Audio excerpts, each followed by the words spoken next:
Hello दोस्तों, HTML के इस ट्यूटोरियल के अंदर आज हम अपना चैप्टर 2 क्लोज़ करने जा रहे हैं, जिसमें आज हम 3 टैग्स के बारे में पढ़ेंगे। और आइए जल्दी से समझते हैं कि हम कौन से टैग्स पढ़ने जा रहे हैं और क्या करने जा रहे हैं। देखिए, बेसिकली आज जो हमारा टॉपिक है वो हमारा है चेंजिंग इन कंटेंट। अक्सर जगहों पर आपने ये चीज़ देखी होगी, यानी कि एक अंडरलाइन हुआ होगा और एक इनलाइन गया होगा, मतलब लाइन थ्रू होगा। और जिस तरीके से आप कभी शॉपिंग करते हैं या फिर ऑनलाइन जब आप शॉपिंग करते हैं तो आपको ये चीज़ें काफ़ी बार नज़र आती होंगी कि वॉच पहले ऐसा था और अब ऐसा है। बेसिकली ये कहलाता है चेंजिंग इन कंटेंट, जो हम HTML की मदद से करते हैं और हम ये CSS की मदद से भी कर सकते हैं। तो आइए देखते हैं कि कौन से टैग्स की मदद से हम ये काम परफॉर्म कर सकते हैं। यहाँ पर मैंने एक फ़ाइल बनाई हुई है, इसमें हम जल्दी से कोडिंग करना शुरू कर देते हैं। सबसे पहले मैं एक H1 की हेडिंग बना लेता हूँ और यहाँ पर मैं लिख देता हूँ कंप्यूटर्स। सही है।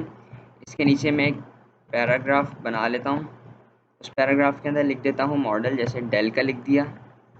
फिर उसके बाद एक और पैराग्राफ बना लेता हूँ, फिर उसमें लिख देता हूँ मैं HP। ये हम एक ऑनलाइन यूँ समझ लें कि एक वेब पेज बना रहे हैं जिसमें हम मुख्तलिफ़ किस्म के कंप्यूटर्स को यूँ समझ लें कि सेल कर रहे हैं, बेच रहे हैं। तो मैं आपको बता दूँ किस तरीके से हम अपने कंटेंट को चेंज कर सकते हैं। यहाँ पर हम लिख देते हैं लेनोवो। अब तीनों की प्राइसेस हम खुद से एज्यूम कर लेते हैं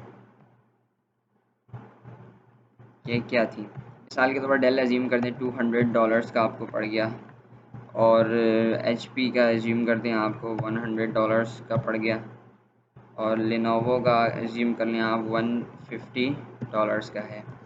अभी तक का जो हमारा आउटपुट आ रहा है, आइए हम देखते हैं आउटपुट हमारा कहाँ आ रहा है।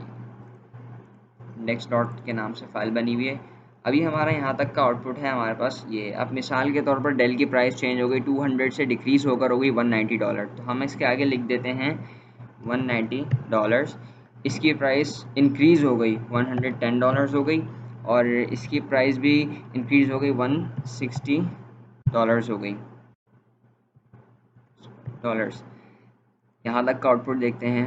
अब हमारे पास ये आ गया। अब हमें इस 200 को कट करना है और इसे हमें बताना है कि पहले ये थी अब ये है। तो इसकी मदद से हम कर सकते हैं। इसके लिए एक स्पेशल टैग यूज़ होता है जिसे हम कहते हैं डेल का टैग। मैं मज़ीद जूम इन करके बता देता हूँ ताकि आपको थोड़ा सा नज़र आ जाए। देखें, ये हमारे पास टैग है डेल का। जब ये टैग हम लगाते हैं तो बेसिकली जो लाइन हमारे पास होती है वो एक लाइन थ्रू हो जाती है, कट हो जाती है।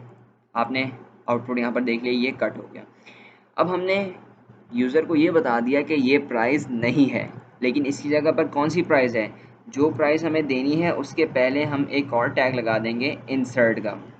इंसर्शन भी कहते हैं इसे। देखिए, सिंपली यहाँ पर एक इंसर्ट का टैग लगा, ये डेल का टैग लगा। आइए आउटपुट देखते हैं। देखें, जहाँ पर डेल का टैग था उसने उसको लाइन थ्रू कर दिया, मतलब इसके बीच में से लाइन गुजारी, और जहाँ पर इंसर्ट का टैग था वहाँ उसने बिल्कुल उसे अंडरलाइन किया। तो ये फिनोमेना हम कहीं पर भी यूज़ कर सकते हैं, जैसे जब हमें प्राइस को रॉन्ग साबित करना हो। यहाँ पर मैं एक इंसर्शन का टैग लगा देता हूँ। इंसर्ट का टैग यहाँ पर लगा दिया और यहाँ पर भी एक इंसर्ट का टैग क्लोज कर दिया। आउटपुट देखते हैं, ये देखें बिल्कुल हो गया। अब एक और टैग है हमारे पास जो कहलाता है एस का टैग। उस टैग का ना हम एस के ज़रिए से बनाते हैं। ये बेसिकली टैग हमारे पास ऑफनली यूज़ होता है उस टाइम पे जब हमें ये बताना हो कि जैसे ये जो प्राइस थी $150, ये गलत नहीं थी।